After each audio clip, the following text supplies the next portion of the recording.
সুপ্রিয় মৎস্যচাষী উদ্যোক্তা আসসালামু আলাইকুম। দেশ ও দেশের বাইরে থেকে যে যেখানে বসেই আজকে আমার এই নতুন চাষের উন্নত মানের কার্পু মাছের পোনা ভিডিও দেখতেছেন, তো আপনাদেরকে অসংখ্য অসংখ্য ধন্যবাদ।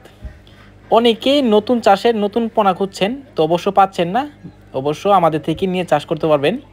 দেখেন কত সুন্দর লাগতেছে কার্পু মাছের পোনা। এই কার্পু মাছের সাথে অনেকে লাল কার্পু খুঁজেন, অনেকে হাঙ্গারি খুঁজেন, তো অবশ্যই এটা মিক্সও আছে, তো আপনারা নিয়ে চাষ করতে পারবেন। দেখেন এই মাছের সাথে দেখেন অনেকে হাঙ্গারির মাছ রয়েছে, যেটা আমরা মিনার কাপ বলি। তো এই মাছগুলো আমরা অনেকে শখের জন্য চাষ করি। তো চাষি ভাইরা, আপনারা যদি মাছগুলো নিতে চান তো অবশ্যই আমাদের থেকে নিয়ে চাষ করতে পারবেন। দেখেন এই মাছগুলা আমাদের কাছ থেকে নিতে হলে দেখেন এক গ্রেডিংয়ের মাছ নিয়ে চাষ করতে পারবেন। এই মাছগুলো হচ্ছে 2000 থেকে 2500 লাইনের আমাদের কাছে অ্যাভেলেবেল রয়েছে। তো আপনারা চাইলেও যে কোনো প্রান্তে থেকে নিয়ে সংগ্রহ করে নিয়ে চাষ করতে পারবেন। দেখেন এই মাছগুলো কত চালু, একটা মাছের কোনো ক্ষয়ক্ষতি হয় না। যত্ন সহকারে আমরা সারা বাংলাদেশে হোম ডেলিভারি করে থাকি। তো চাষি ভাইরা, অনেকেই খাবার নিয়ে টেনশন করেন যে কি খাবার খাওয়ালে অতি তাড়াতাড়ি কার্পু মাছ বড় হবে।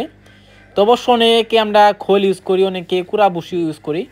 তো অবশ্য আপনারা যদি অনেকের গরু ফার্ম থাকে, অবশ্য যদি গরু ফার্ম থাকে তো অবশ্য আপনারা গোবর ইউজ করতে পারেন, কারণ কার্পুর বেস্ট খাবার হচ্ছে গোবর।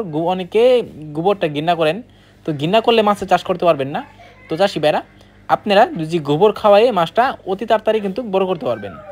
তো এই মাছগুলা আপনারা যদি চাষ করেন অবশ্য শতক অনুযায়ী আপনারা 300 থেকে 500 পিস দিতে পারেন। তো এই মাছগুলা যদি চাষ করতে চান তো অবশ্যই আমাদের থেকে ভালো মানের পোনা নিয়ে চাষ করুন।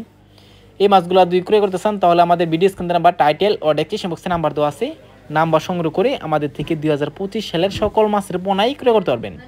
তো চাষি ভাইরা, আমার চ্যানেল যদি নতুন হয়ে থাকেন অবশ্যই নিত্য নতুন ভিডিও পেতে চ্যানেলে সাবস্ক্রাইব দিবেন পরবর্তী ভিডিও দেখার জন্য। আর যারা দিয়ে আছেন ওদেরকে অসংখ্য ধন্যবাদ। আজকের বেশি কিছু বললাম না, এই পর্যন্তই। খুদা হাফেজ।